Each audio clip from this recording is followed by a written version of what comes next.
Rev up your engines.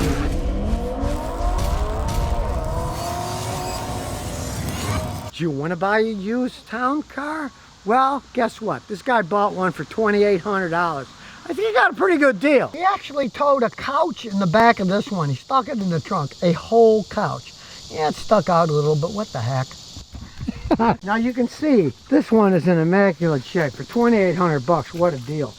Has the original Ford wheels and hubcaps, and they are in immaculate shape. Lots of room front and back. Sure, the seats could be reupholstered, no big deal, it can be done. And the back seats don't look like anybody sat in those. They're still in pretty good shape. The pièce de resistance of these are their enormous trunks.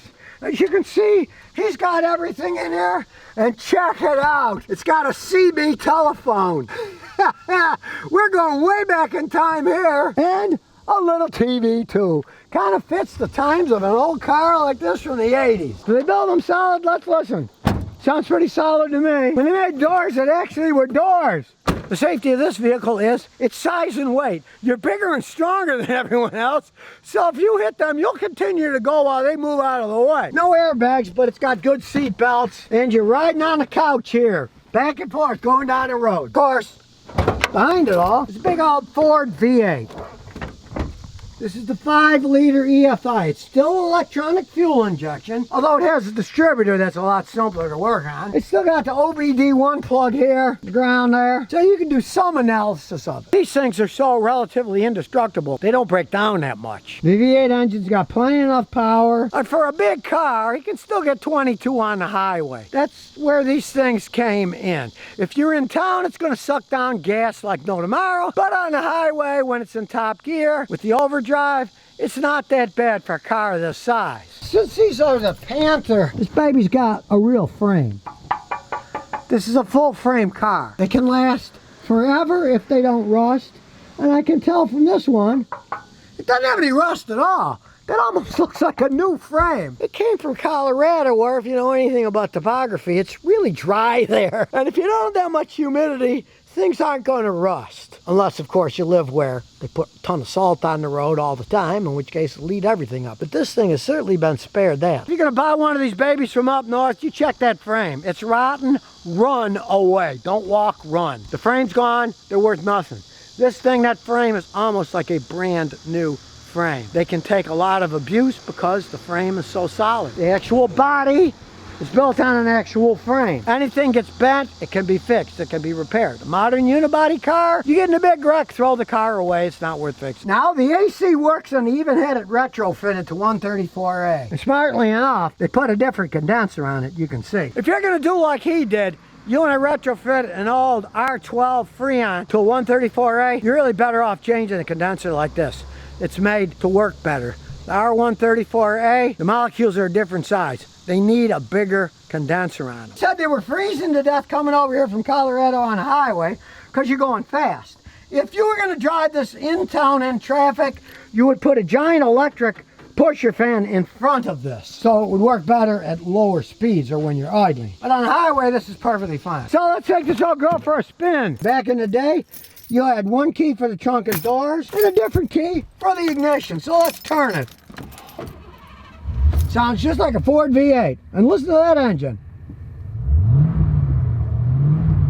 He's young, so he put a cherry bomb exhaust on it. It's louder, but it sounds good. It's a smooth car. You sail more than you drive. You kind of point, and there you go. Now, he put shocks on it because it was so old, and it rides quite well. Just realize, an old car like this handles like a boat.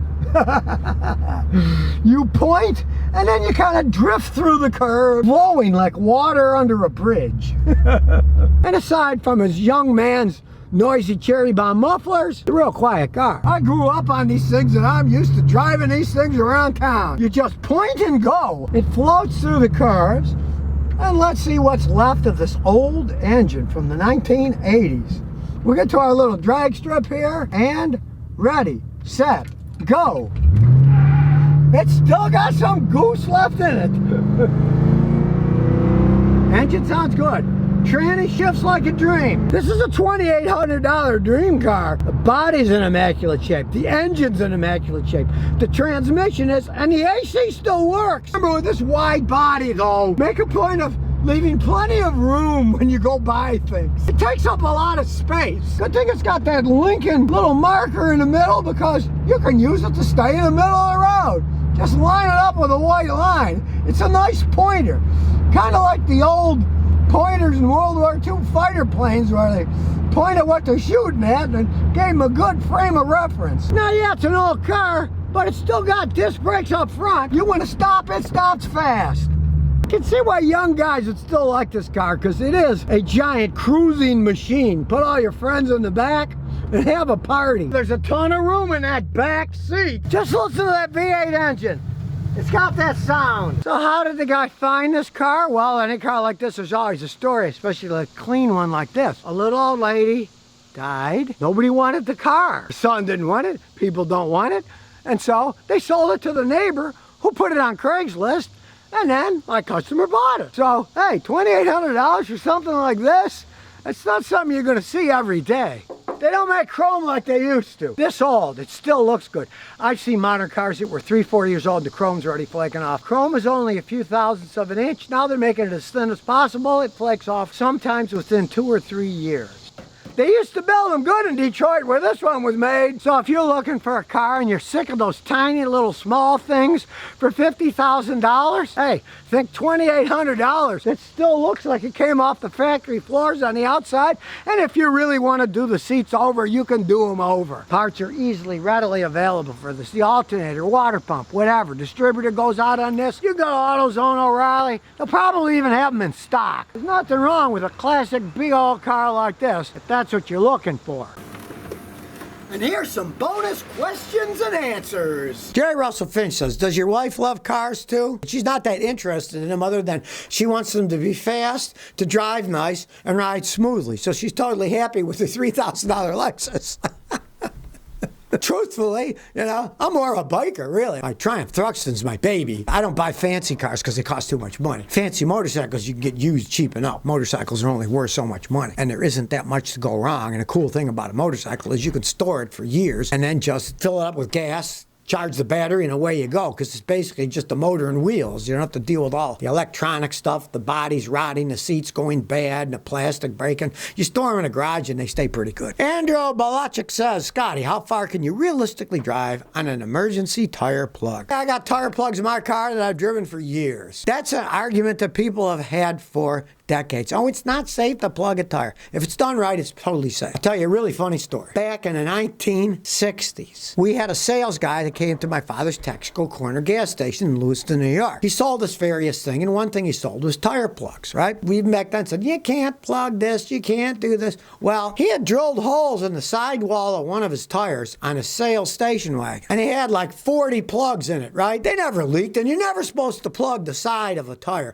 Even I won't plug the side of a tire. I only plug the tread part. They're made out of rubber. They heat up. They vulcanize. They work perfectly fine if they're done correctly. I don't care what anybody says. You do it correctly. I got cars now that ran over nails. They have plugs in them. I drive them all over the place. And truthfully, I have to get rid of the tires eventually because I don't put many miles on them. And the tires themselves dry rot. But strangely enough, the plugs don't dry rot. They never leak again. But the tires get dry rotted. When they start cracking, it's time to get another tire. But if you do them right, they can be plugged perfectly fine. Kevin Lewis says, I own 3 Lexus 2007 ESIs GS. How come the back seats don't fall down? That is a structural thing. They have a big structure back there that keeps them strong so the body doesn't roll. And that's one of the reasons that they don't fall down. But of course, those are luxury cars. They're not planning you to take the back trunk partition off and fold the seats down and throw crap in the trunk. They're not hatchbacks, you know. Those are luxury cars, and they don't want them to fall down because they think that's beneath a luxury car. That's not what they're for. Now, I do have to say, my wife's Lexus, it's cool. It's got a big armrest in the back, and if you pull the armrest down, you'll see there's a little door, and you open the cute little door, and inside you can reach into the trunk, and you can even lock it. It's got a little key lock on it, so that's cute. You can reach inside, and that's good enough for me. It's a luxury car. car. I'm not going to be bringing plywood and 2x4s in her car. I'll use the Matrix for that because it's a hatchback and those back seats fold down and you get all kinds of room. You could sleep in the Matrix if you wanted to. So if you never want to miss another one of my new car repair videos, remember to ring that bell.